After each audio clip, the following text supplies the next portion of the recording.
ആവശ്യമില്ലാണ്ട് ഓരോ ഇതുണ്ടോ സ്പേസുകളൊക്കെ ഇവിടെ കൊടുത്തിട്ടുണ്ട്. ഇതിന്റെ ഒന്നും ഒരു ആവശ്യമില്ല ഇവിടെ. ഇവിടെ വെറുതെ ബോറാക്കിട്ടിരിക്കുന്നത്. അതുപോലെ തന്നെ ഈ കിടക്കുന്ന ഇതൊക്കെ കണ്ടോ, ഇതൊന്നും ഒരു പ്രോപ്പർ ഫിക്സ് അല്ല. ഈ കവറിംഗ് ഒന്നും ഈ രണ്ട് സൈഡിലും കൊടുത്തിരിക്കുന്ന ഇതിങ്ങനെയല്ല വരേണ്ടത്. ഇതൊന്നും കറക്റ്റ് ഹോൾസ് കാര്യങ്ങളൊന്നല്ല, എക്സ്ട്രാ ഹോൾസ് ഇതാക്കിയല്ലേ. അങ്ങനെ എന്തോ ചെയ്ത പോലെ ഒരു വെട്ടിക്കൂട്ട് പോലെ ഈ സൈഡൊക്കെ തോന്നുന്നുണ്ട്.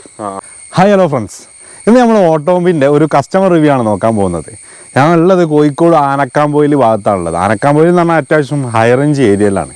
അപ്പം ഒരുപാട് ആൾക്കാരൊരു സംശയമാണ്, നോർമൽ ഒരു EV, അതായത് ലൈസൻസ് ഒന്നും ആവശ്യമില്ലാത്തൊരു നല്ലൊരു വണ്ടി സജഷൻ ചെയ്യാൻ. ഞാൻ ഓട്ടോമൊബൈൽ മൊത്തത്തിൽ സജഷൻ ചെയ്യല്ല. അപ്പോൾ നമുക്ക് എന്തായാലും ഇതിൻ്റെ കൂടുതൽ ഡീറ്റെയിൽസ് സിബി അച്ചായനോട് ചോദിക്കുക. അതിനു മുമ്പ് എൻ്റെ പേര് Mukhtar. Welcome back travel king.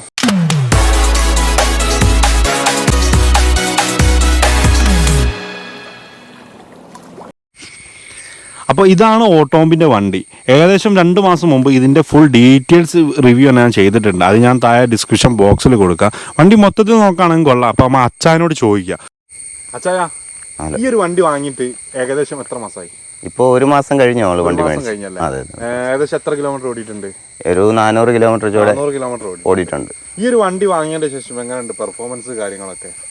ഇത് മേടിച്ചിട്ട് നമുക്ക് കുഴപ്പമൊന്നുമില്ല. അതായത് ഇതിപ്പോൾ നോൺ ലൈസൻസ്ഡ് തന്നെ വിഭാഗത്തിൽപ്പെട്ട വണ്ടിയല്ലേ. അപ്പോൾ ആവറേജ് നമുക്ക് ഒരു പെർഫോമൻസ് കിട്ടുന്നുണ്ട്. നമ്മുടെ വഴിയൊക്കെ അത്യാവശ്യം കയറ്റമൊക്കെ ഉള്ള വഴികളാണ്. അതൊക്കെ ഒരാളെ വെച്ച് സുഖമായിട്ട് ഏത് കയറ്റം കയറി പോകും. കോഴിക്കോട് ആനക്കാംപോയിൽ എന്ന് പറഞ്ഞു കഴിഞ്ഞാൽ അത്യാവശ്യം ഹൈ റേഞ്ച് ഏരിയ ആണ്. കോഴിക്കോട് ഉള്ളതിലും വെച്ച് ഹൈ റേഞ്ച് ഏരിയ ആണ്. അപ്പോൾ അവിടുന്നൊക്കെ അത്യാവശ്യം നല്ല മൂവ് ചെയ്യുന്നുണ്ട്. കയറ്റങ്ങളൊക്കെ നിങ്ങൾ ഡബിളും ത്രിബിളൊക്കെ വെച്ച് കയറ്റിക്കും? ഡബിൾ കയറുന്നുണ്ട്. നമ്മുടെ വൈഡിന്റെ വഴിയൊക്കെ അത്യാവശ്യം കയറ്റമുള്ള തിരുവമ്പാടി, അത്തിപ്പാറയൊക്കെ ആളുകൾക്ക് അറിയാവുന്ന സ്ഥലങ്ങളായിരിക്കും. ആനക്കാംപോയിൽ റൂട്ടൊക്കെ നമ്മൾ പോകുന്നത്. സിംഗിളായിട്ട് ഏത് കയറ്റം തന്നെ കയറുന്നുണ്ട്, വലിയ പ്രശ്നമില്ല. ഡബിൾ 2 പേരെ വെച്ച് ഡബിൾ അത്ര വലിയ കയറ്റം കയറത്തില്ല. അതെന്ന് വെച്ചാൽ ഇല്ല, നോർമൽ കയറ്റങ്ങളെല്ലാം കയറിപ്പോകും, സുഖമായിട്ട് കയറിപ്പോകും. കാരണം നമ്മളൊരു സെക്കൻഡ് പോകുന്ന കയറ്റങ്ങളൊക്കെ കയറി പോകുന്നുണ്ട്. അതുപോലെ തന്നെ കമ്പനി പറഞ്ഞ റേഞ്ച് കാര്യങ്ങളൊക്കെ കേട്ടിട്ടുണ്ട്. കമ്പനി നമ്മളിപ്പോ 80 to 85 കിലോമീറ്റർ കിട്ടുന്ന ബാറ്ററിയാണ് വെച്ചിരിക്കുന്നത്. 29 AHന്റെ 60 വാട്ടിന്റെ ബാറ്ററിയാണ് വെച്ചിരിക്കുന്നത്. അപ്പൊ അതിനുള്ള പെർഫോമൻസ് ഇപ്പോൾ നിലവിൽ കിട്ടുന്നുണ്ട്. കാരണം റേഞ്ച് മാറുമ്പോൾ പ്രൈസിൽ വേരിയേഷൻ വരുന്നുണ്ടോ? റേഞ്ച് മാറും, വേരിയേഷൻ വരുന്നത്. 65-70 രൂപ ചോടെ ഈ വണ്ടി കിട്ടും. അതിപ്പം ബാറ്ററിക്ക് മൈലേജ് കുറയും. അത്യാവശ്യം ഇപ്പൊ നിങ്ങൾ എൻക്വയറി ചെയ്തതിൽ ഏറ്റവും റേറ്റ് പറഞ്ഞൊരു വണ്ടി ഇതാണോ? ഞാൻ പല വണ്ടികൾ പല ഷോറൂമിൽ പോയി കണ്ടു. അപ്പം കണ്ടതിൽ വെച്ച് എനിക്ക് ഇഷ്ടപ്പെട്ട, അതായത് ഒരു മോഡല്, അതുപോലെ തന്നെ കളറ്, പിന്നെ അത്യാവശ്യം ചെറിയൊരു വണ്ടിയാണ്. ലേഡീസിന് ഈസി ആയിട്ട് ഹാൻഡിൽ ചെയ്യാൻ പറ്റും. അവർക്ക് പ്രത്യേകിച്ച് അവർ ഹൈറ്റ് കുറഞ്ഞ വണ്ടികളാണ് ലേഡീസ് നോക്കുന്നത്. പിന്നെ വേറൊരു കാര്യമുണ്ട്, ഇത് മെയിൻ ആയിട്ടുള്ളൊരു ഇത് പറയാനുള്ളതാണ്. നിങ്ങൾ ഏകദേശം 400 കിലോമീറ്റർ ഓടിയിട്ടുള്ളൂ. പക്ഷെ ഇതിന്റെ കറക്റ്റ് ഒരു 2000 ഒരു 3000 കിലോമീറ്റർ ഓടിച്ചാലേ ഉള്ളൂ ഇതിന്റെ കറക്റ്റ് അറിയാൻ പറ്റും. ഒരു 2000 കിലോമീറ്റർ എല്ലാവരോടും പറയണത്, ഇപ്പൊ ഈ ഒരു വീഡിയോ കണ്ട് എടുത്ത് ചാടി നിങ്ങൾ ബുക്ക് ചെയ്യണ്ട. കാരണം ഒരു 2000-3000 കിലോമീറ്റർ കഴിഞ്ഞിട്ടുള്ള നമുക്ക് കറക്റ്റ് ഇതിന്റെ. ഏകദേശം ഒരുപാട് വണ്ടി കണ്ടിട്ടുണ്ടോ? ഞാനിപ്പോ പല കമ്പനിയുടെ അടുത്ത് പറയാൻ പല TNRന്റെ പോയി കണ്ടു, കൊമാക്കി കണ്ടു, അതുപോലെ തന്നെ ജിമോപ്പായി കണ്ടു.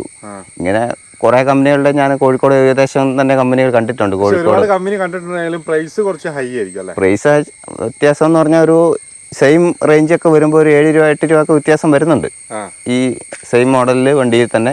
എല്ലാ കമ്പനിയും തന്നെ ഒരേ മോഡലിൽ തന്നെ ഇറക്കുന്നത്. ഏകദേശം ഇതിപ്പോ ഒരു വെസ്പയുടെ മോഡലൊക്കെ ആയതുകൊണ്ട് എല്ലാവരും അധികം വണ്ടി ഒരു EV നോർമൽ വണ്ടി ഒരു വെസ്പ ലുക്കാണ്. പിന്നെ ഇതിന്റെ മെയിൻ ഒരു നെഗറ്റീവ് എന്ന് പറഞ്ഞാൽ ഈ ഒരു കാരിയറാണ്. ഈ ഒരു കാരിയർ എനിക്ക് തീരും ലൈക്ക് ആയിട്ടില്ല. ഇത് ചില ആൾക്കാർക്ക് കാരിയർ ഇല്ലാണ്ട് കാണുന്ന ഇഷ്ടമാണ്. ഒറിജിനൽ ആയിട്ട് ഒരു വെസ്പയുടെ ലുക്ക് കിട്ടും. ഇത് മാറിക്കഴിഞ്ഞാൽ ബോറാക്കി തന്നെ കുറച്ച് നീളത്തിൽ കൊടുത്തിട്ടുണ്ട്. വേണമെങ്കിൽ ഇത് നമുക്ക് ഒഴിവാക്കി ഊരി മാറ്റി വെക്കാം. അങ്ങനെ ഒരു ഇത് ചെയ്യാം. പിന്നെ അതുപോലെ തന്നെ നിങ്ങൾക്ക് വേറെ എന്താ ഇതിൽ മെയിൻ ആയിട്ട് പറയാനുള്ളത്? പിന്നെ ഈ പറഞ്ഞതുപോലെ ഇതൊക്കെ ഫൈബർ ബോഡിയാണ് യൂസ് ചെയ്തിട്ടുള്ളത്. കട്ടി കുറഞ്ഞതാണ്. ഇത് സാധാരണ നമ്മളൊരു ഗട്ടറിലൊക്കെ ചാടി കഴിഞ്ഞാൽ ഇത് വേഗം പണി കിട്ടാൻ ചാൻസ് കൂടുതലാണ്. കാരണം ഇങ്ങനത്തെ ഒരു സ്ഥലങ്ങളിൽ മെറ്റാലിക് ബോഡിയാണ് യൂസ് ചെയ്തിട്ടുള്ളത്. പിന്നെ മൊത്തത്തിൽ ഫൈബർ ബോഡിയാണ് യൂസ് ചെയ്തിട്ടുള്ളത്. ഫൈബർ ബോഡി എന്ന് പറഞ്ഞു കഴിഞ്ഞാൽ കുറച്ച് ക്വാളിറ്റി കുറഞ്ഞ ഒരു ബോഡിയാണ് യൂസ് ചെയ്തിട്ടുള്ളത്. ഇതിനിപ്പോ 82,000 രൂപ ഷോറൂമില് ക്യാഷാണ്. 82,000 രൂപ വണ്ടി വില ഷോറൂം പ്രൈസ് ആണ്. പിന്നെ അഡീഷണൽ ഇത് കമ്പനി തരുന്നില്ല. ഇത് നമ്മൾ അഡീഷണൽ കമ്പനി തന്നെ വാങ്ങി വെച്ചതാണ്. ഏതാണ്ട് 1,400 രൂപയോളം ഇതിന് വിലയായി. ഇതിന് മാത്രം, ഫുട് ടെസ്റ്റിന് മാത്രം. ഫുട്രസ്റ്റിന് മാത്രം 1400 ഇതൊക്കെ നമ്മള് ബാക്കിൽ ഇരിക്കുമ്പോൾ ഫുട്രസ്റ്റ് കാര്യങ്ങൾ നിർബന്ധം. പുറകെ ഇരിക്കുന്നവർക്ക് എന്തായാലും അത് വേണം. അപ്പൊ അങ്ങനെ വെക്കുമ്പോൾ ശരിക്കും കമ്പനി ഇതിന്റെ കൂടെ ഇൻക്ലൂഡ് ചെയ്തിട്ട് കൊടുക്കേണ്ടത് തരേണ്ടതാണ്. അത് നമുക്ക് കിട്ടിയിട്ടില്ല കമ്പനിയിൽ നിന്ന്. നമ്മള് വണ്ടി നോർമൽ EV ഏകദേശം 82,000 83,000 റുപ്യ കൊടുത്ത് വണ്ടി വാങ്ങിയിട്ട് ഏകദേശം ഒരു പെട്രോൾ വണ്ടിന്റെ റേറ്റ് തന്നെ. അത് നോർമൽ EV ആണ്, 29 AH ബാറ്ററി. പിന്നെ അപ്പൊ അങ്ങനത്തെ അഡീഷണൽ കാര്യങ്ങളൊക്കെ എക്സ്ട്രാ പൈസ വാങ്ങാതെ തന്നെ ചെയ്യാൻ നോക്കാം മാക്സിമം അല്ലേ. അത് ചെയ്ത് തരേണ്ടതാണ് അവര്. എന്താ അവര് നമുക്ക് തന്നിട്ടില്ല, അത് നമ്മൾ പൈസ കൊടുക്കേണ്ട വന്ന അതിന്.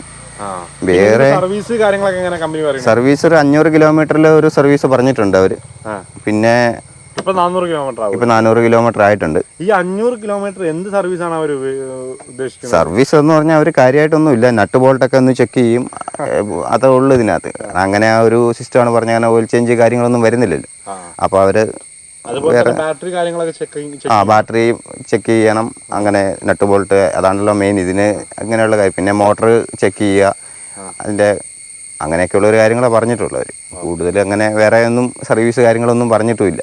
ഓക്കെ, നിങ്ങളിപ്പോ ഈ എടുത്തിട്ട് ഏകദേശം ഒരു മാസമായിട്ട് നിങ്ങൾ സാറ്റിസ്ഫൈഡ് ആണോ? ഇപ്പൊ നിലവിൽ സാറ്റിസ്ഫൈഡ് ആണ്. അതിന് നീ നമ്മൾ ഇപ്പൊ മെയിനായിട്ട് നമ്മൾ പറയുന്നത് വെച്ചാൽ ഒരു 2000 കിലോമീറ്റർ എങ്കിലും ഓടിയാൽ മാത്രമേ നമുക്ക്. വലിയൊരു ഓട്ടം കാര്യങ്ങൾ ഉണ്ടാവില്ലല്ലേ? ഇല്ല. ഏകദേശം അത്യാവശ്യം 2000-3000 കിലോമീറ്റർ ഓടിക്കഴിഞ്ഞാലുള്ളൂ വണ്ടിക്ക് എന്തൊക്കെ കംപ്ലൈന്റ് കാര്യങ്ങൾ വരുന്നത് കറക്റ്റ് അറിയാൻ പറ്റുള്ളൂ. ഇപ്പൊ നമുക്ക് നിലവിൽ സാറ്റിസ്ഫൈഡ് ആണ്, വേറെ പ്രശ്നങ്ങളൊന്നും ഇല്ല. പിന്നെ ആൾക്കാരാണെങ്കിലും കാണുന്നവരെല്ലാം കൂടുതൽ പരിചയക്കാരാവുന്നുണ്ട്, വന്നിട്ട് എല്ലാവരും ഡീറ്റെയിൽ ചോദിക്കുന്നുണ്ട്. എല്ലാവരും ഞാൻ പറഞ്ഞു ഞാനിപ്പോൾ എടുത്തതുള്ളൂ, ഞാൻ ഓടി കുറച്ച് കഴിഞ്ഞാൽ ഞാൻ പറയാം ഡീറ്റെയിൽ. ഇപ്പൊ പ്രശ്നങ്ങളൊന്നും ഇല്ല. ഏതൊരു വണ്ടി എടുക്കുകയാണെങ്കിലും പെട്ടെന്ന് സഡൻലി ഈ വണ്ടി എടുക്കാന്നുള്ള ഒരു നിർബന്ധിക്കുക. കാരണം നമ്മളൊരു റിവ്യൂ കാര്യങ്ങൾ ചെയ്ത്, ഞാനതാ തുടക്കത്തിൽ തന്നെ പറഞ്ഞത്, ഈ ഒരു വണ്ടിന്റെ റിവ്യൂ കാര്യങ്ങൾ ഞാൻ ചെയ്തുകൊണ്ടിരിക്കുമ്പോൾ നിങ്ങൾ എടുത്തു ചാടി ഈ വണ്ടി ബുക്ക് ചെയ്യരുത്. കാരണം പുള്ളി അച്ഛൻ ഏകദേശം 2000-3000 കിലോമീറ്റർ കഴിഞ്ഞാൽ ഓടിക്കഴിഞ്ഞാൽ വീണ്ടും വിളിക്കും നമ്മളെ. എന്തെങ്കിലും കംപ്ലൈൻറ്റ് ഉണ്ടെങ്കിലും റിപ്പോർട്ട് ചെയ്യാൻ വേണ്ടി വിളിക്കൂ. അത് കഴിഞ്ഞിട്ട് നിങ്ങൾ കംപ്ലൈൻറ്റ് വരാൻ വേണ്ടിയിട്ടല്ല കേട്ടോ പറയുന്നത്. കാരണം 2000-3000 കിലോമീറ്റർ ഓടിച്ചിട്ടും ഒരു കുഴപ്പങ്ങളൊന്നും ഇല്ലാതെ. കാരണം നമ്മളിപ്പം ഈ ഒരു ചൂടുകാലത്ത് ഒരുപാട് വണ്ടി പൊട്ടിത്തെറിക്കുന്ന വീഡിയോസ് ഒരുപാട് കണ്ടിട്ടുണ്ട്. അതുപോലെ തന്നെ ഈ മഴക്കാലത്ത് സിറ്റുവേഷനിൽ വെള്ളത്തിൽ ഇറക്കി വെക്കണം വണ്ടി.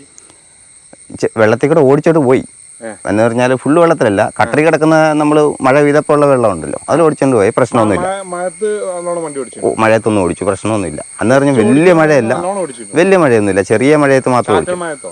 ചാറ്റൽ മഴയത്ത് നല്ല മഴയത്തൊന്ന് ഓടിച്ചു നോക്കാം. പിന്നെ മറ്റൊരു ഇത് പറയാനുള്ള ആവശ്യമില്ലാണ്ട് ഓരോ ഇതുണ്ടോ, സ്പേസുകളൊക്കെ ഇവിടെ കൊടുത്തിട്ടുണ്ട്. ഇതിന്റെ ഒന്നും ഒരു ആവശ്യമില്ല ഇവിടെ.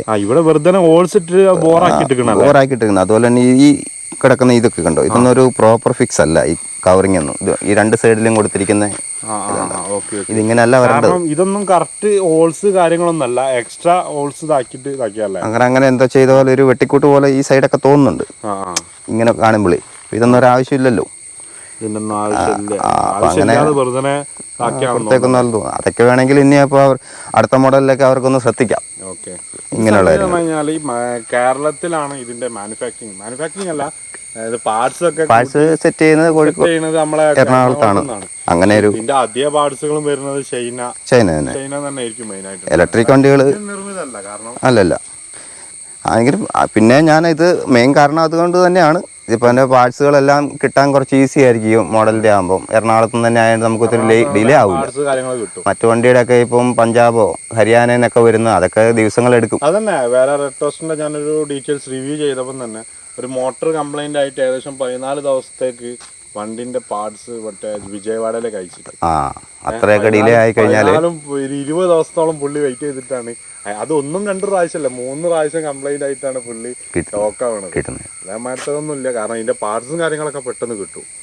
ഇത്രയും നമ്മൾ ഉപയോഗിച്ചുകൊണ്ടിരിക്കുന്ന വണ്ടി 10 ദിവസം 15 ദിവസം വെച്ചോണ്ടിരിക്കാൻ പറ്റത്തില്ലല്ലോ കംപ്ലൈന്റ് ആയി കഴിഞ്ഞാൽ. അപ്പോൾ പെട്ടെന്ന് അങ്ങനെ ഒരു കാരണത്തിലാണ് ഞാൻ മെയിനായിട്ട് ഇത് നോക്കുന്നത്. കാരണം പാർട്സുകൾ നമുക്ക് ഈസി ആയിട്ട് കിട്ടണം. എന്തെങ്കിലും കംപ്ലൈന്റുകൾ പുതിയ വാഹനമല്ല, ചിലപ്പോൾ നിരത്തിൽ ഓടി കഴിയുമ്പോൾ കംപ്ലൈന്റ് വരാൻ ചാൻസ് കൂടുതലുണ്ട്. അതുകൊണ്ടാണ് ഇങ്ങനെ നോക്കുകയാണെങ്കിൽ വണ്ടി ഓക്കെയാണ്. മൊത്തത്തിൽ നോക്കിയാൽ ഇപ്പം സാറ്റിസ്ഫൈഡ് ആണ്. നിലവിൽ വണ്ടി ഓക്കെയാണ്. പക്ഷെ ഇതിന്റെ കറക്റ്റ് റിവ്യൂ കാര്യങ്ങൾ ഏകദേശം 2000-3000 കിലോമീറ്റർ ഓടിച്ചു കഴിഞ്ഞാലുള്ളൂ കറക്റ്റ് ഇതാക്കാൻ പറ്റുക. അപ്പൊ നിങ്ങൾ എടുത്തു ചാടി വണ്ടി ബുക്ക് ചെയ്യണം എന്ന് ഞാൻ പറയുന്നില്ല. കാരണം നോക്കി ആലോചിച്ച് തീരുമാനിച്ചിട്ട് വണ്ടി എടുക്കാം അല്ലേ. അച്ചായൻ തന്നെ 2000 കിലോമീറ്റർ ഓടിച്ചു കഴിഞ്ഞാൽ ചിലപ്പോൾ നമ്മളെ ചാനലിൽ തന്നെ വീണ്ടും വരും. അച്ചായൻ ഓക്കെ ആണെങ്കിൽ ആ ഓക്കെ ആണെന്നും പറഞ്ഞിട്ട് ഞാൻ വീഡിയോ ചെയ്യും. അത്രേ ഉള്ളൂ അല്ലേ.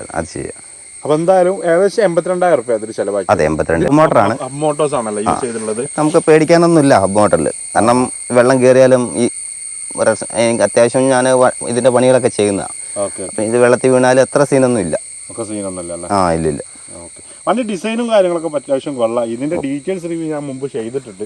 ആ ഒരു റിവ്യൂ നിങ്ങൾ ചാനലിന്റെ ഡിസ്ക്രിപ്ഷൻ ബോക്സിൽ പോയി കഴിഞ്ഞാൽ നിങ്ങൾക്ക് അതിന്റെ ഡീറ്റെയിൽസ് റിവ്യൂ കിട്ടും. അച്ചാന് പറയാനുള്ളത് നിങ്ങൾ കേട്ടിട്ടുണ്ടാവും. ഏകദേശം 400 കിലോമീറ്ററാണ് വണ്ടി ഓടിച്ചിട്ടുള്ളത്. അപ്പോൾ നിങ്ങൾ വണ്ടി എടുത്ത് ചാടി എടുക്കണം എന്ന് ഞാൻ പറയുന്നില്ല. ഏകദേശം 2000 കിലോമീറ്റർ ഓടിച്ച് കഴിഞ്ഞിട്ട് എന്തെങ്കിലും കംപ്ലൈൻറ്റ് അല്ലെങ്കിൽ നല്ല വണ്ടി 2000 കിലോമീറ്റർ ഓടിച്ചിട്ട് വേറെ കുഴപ്പങ്ങളൊന്നും ഇല്ലെങ്കിൽ അതും ഞാൻ നിങ്ങളോട് പറയുന്നതാണ്. എന്തായാലും നോക്കിയിട്ട് ആലോചിച്ചെടുക്കുക. നമ്മളെ വീഡിയോ കണ്ടിട്ട് എടുത്ത് ചാടി എടുക്കാൻ നിൽക്കരുത്. അപ്പോൾ മറ്റൊരു വീഡിയോയുമായി നിങ്ങളുടെ മുന്നിലേക്ക് വീണ്ടും വരുന്നതാണ്. ബൈ.